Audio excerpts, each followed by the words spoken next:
So আজকে এসছে আমাদের কাছে একটা ওয়াগনার, যেটাতে লাগিয়েছি আমরা যে স্পয়লার হয় ওইটা লাগিয়েছি আমরা, অ্যান্ড গার্ড লাগিয়েছি আমরা, অ্যান্ড লাগিয়েছি যে ডোর ভাইজার বলে ওইটাই লাগিয়েছি। সো এটা আজকে কাজ হয়েছে আমাদের কাছে ওয়াগনার। অ্যান্ড আমাদের স্টোর হলো কার ওয়ার্ল্ড আগরতলা, যেটা আছে আমাদের লাল বাহাদুর চৌমনি, আমাদের ঠিক বাইকার্স ওয়ার্ল্ডের পাশেই। সো যাদের কার রিলেটেড কোনো অ্যাক্সেসরি দরকার তোমরা আমাদের স্টোরে এসে ভিজিট করতে পারো। অ্যান্ড আরেকটা গাড়ি কাজ চলছে যে ইকো, এটার মধ্যে আমরা কী লাগাচ্ছি আমি এটাও দেখিয়ে দিচ্ছি।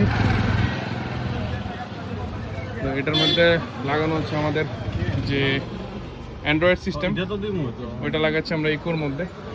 তো যাদের any kind of car accessory দরকার তোমরা আমাদের স্টোরে এসে ভিজিট করতে পারো। আমাদের স্টোর হলো কার ওয়ার্ল্ড, আবারও বলছি। অ্যান্ড এটা চলছে ইকো, আর ওইটার কাজ কমপ্লিট, যেটা একদম শোরুম থেকে এসছে। এখন টাটা বাই বাই চলে যাচ্ছে। সেটা হলো ইকো।